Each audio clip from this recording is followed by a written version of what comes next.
You're late, Wilhelm himself. Have a seat. We're almost about to start without you. What's going on here? I ask Wilhelm. You're wondering, says Wilhelm, why are you suddenly on friendly terms after we've been... What? You're wondering, says Wilhelm, why we are all suddenly on friendly terms after we've been mostly ignoring each other for the past few days. The answer is simple. It's because the owner of the arena just paid us a visit. The owner, I ask him surprised.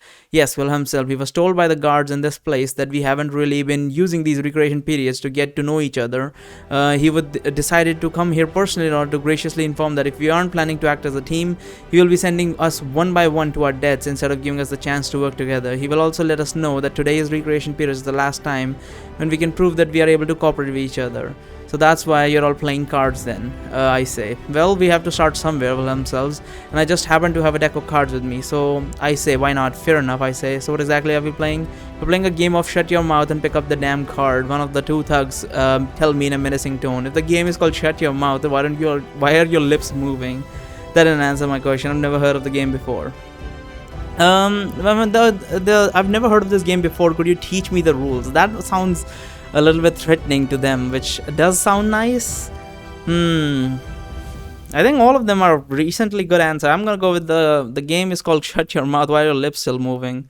What did you just say to me, you piece of shit? The thug started to say while he gets up, until he gets interrupted by Wilhelm. Now, Wilhelm sells as he puts a hand on the thug's shoulder. In order to stop him from reaching me, we're all supposed to act as a team here, remember? Get your filthy hands off me, you low-born scum. The thug tells Wilhelm.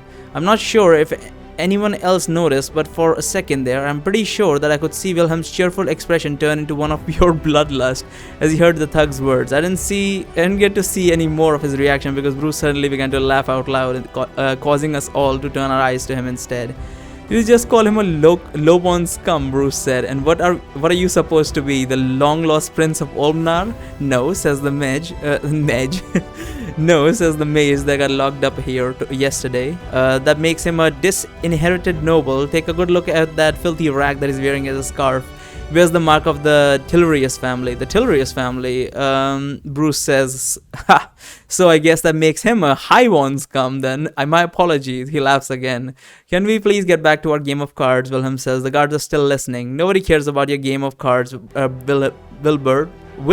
Wait, I thought his name was Wilhelm. What the hell? Wilbert, Bruce says. The owner said we have to talk, so we are talking. He didn't say anything about playing cards, so do it by yourself if you like playing cards so much. My name is Wilhelm, not Wilbert, Wilhelm says in a calm but menacing tone. As Wilhelm stops talking, a blue writing appears in the middle of us with large characters so that we can all see it clearly. Please excuse me, the text says, but I would like to begin discussing our strategy for tomorrow now, if you all don't mind. We'll turn towards Layla, who's staring at us with an upset look on her face. Bruce says, of course. Maybe we should start doing that. I could not agree more. And just what are we supposed to talk about exactly, the maid said. We still haven't given any information in regards to tomorrow's event. The only thing we know so far is that we are likely going to battling some mythical creatures of some kind in one of the rounds. Layla gives me a look. I think she's trying to tell me that this would be the best moment for me to tell everyone about what we found out in the caverns. Then again, I suppose it's still not too late to change my mind either. Ask Wilhelm if he overheard the guards say anything about the arena event. Tell him everyone what you found in the caverns. I think we should tell them about the caverns because we have to work together to get past the first and possibly the second round, so it would be preferable. Actually, there is some information I would like to share with you, I say, but you better brace yourself because it's going to get long. I then start telling everyone about our trip to the underground caverns and what we discovered there. I wanted to tell them how exactly we reached the tunnels, and I did not tell them about our encounter with Flower and Luna either. I tried to describe the rest of our adventure to them as in much detail as possible, while simultaneously avoiding to tell them any information that might lead them to know that we are Lasethi and that we are using stat devices. After I got done with the story, I also gave them a quick summary of what I know about each of the creatures we've met, including their behaviors, their weaknesses. I also told them any theory about the troll's unusual regeneration ability. This is all very useful information, Wilhelm says. I happened to overhear the guards last night saying that we'd be fighting a troll named Velgos in the second round, but I would have never imagined him to be so powerful. What I would like to add is that I've also heard them talk about manticores, which I don't believe you have met in the underground caverns. If your notebook has so much information in it as you have claimed, maybe you should do some research about them as well. I actually already did some research about them. I say I forgot to mention it before, but I also managed to overhear the guards talking about some of the monsters we might have to fight in the arena. In that discussion, they mentioned manticores, giant scorpions. I'll give you the briefing on them later. So about the trapdoor which you accidentally triggered, Bruce says, did you try to see if you could activate it again? I've tried a few times after that, Layla writes, but I didn't get it to work. Any chance we could take a look inside your room? Bruce says, maybe one of us can figure it out. No, Layla says, I'm not letting either of you inside my room. Except for the still water, Maid says. Except for the still water, Layla writes simply. The greatest problem remains the troll, then, Wilhelm says. I don't know what to say about that aura theory. I'm not really one to talk because I've never studied magic. Wait, isn't he a mage? So he has not studied. Oh, it must be one of those mage sorcerer sort of situation. You know, when mages, sorcerer is someone who's just magically inclined, so they just use abilities as it comes to them, like in most anime. But mages would be people who study magic and then use it. So that would probably be the difference between them. If you guys want to check out something related to that, like sort of D&D sort of stuff, I would recommend like Viva La Dirt League D&D, I believe that's the channel's name. And they also get into all these little things about magic. Like I love studying these little just studying, quote unquote, these little various lore aspects of various shows. So it gives you a bit of insight into all these keys, magic, chakras, and various other things. It's very interesting. Anyway, where was I? But it seems a little far-fetched to me. Like Layla's idea about crushing the head better, Bruce says, I doubt he'll be able to regenerate it once it's been cut off. Either way, Wilhelm says, what I think we can all agree on is that there's no way we can face the enemies alone, or that we can't really stand each other, but we are going to have to call a truce until at least after the arena's event. Our survival depends on it. For once, everyone agreed with Wilhelm, even if some did so more begrudgingly than others, and we decided to spend the rest of the recreation period discussing various strategies that could work against the monster that we knew about, but also against other monsters that I've read in my notes. We even agreed to have a second meeting later, after we had spent some time alone in our rooms mulling over the information that we had at our disposal.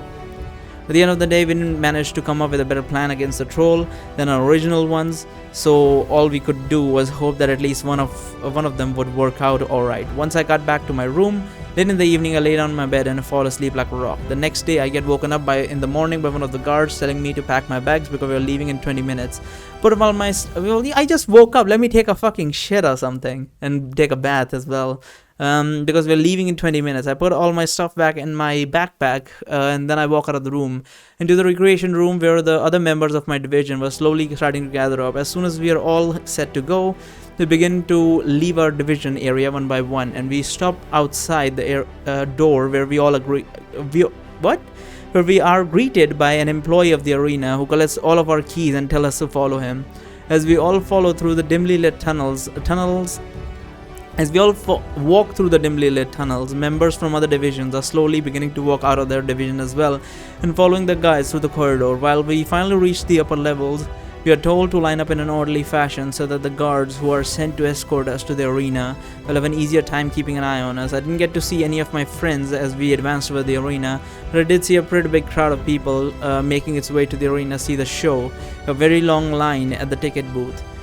The guards led us through the gladiator entrance of the arena and showed us to our locker rooms where we get to store our belongings. After the duration of the show, after we have done putting our backpacks in the lockers, the guard tell us that we are allowed to roam freely through the area designated for the gladiators until the events begin, but that we will need to gather up in the waiting area of our division at the sound of the first horn. I figured that this would be the best moment to arrange a meeting between Layla and Kate. As I told Layla about my idea, I asked her to follow me. She seemed a bit hesitant at first, but in the end she decided to come with me.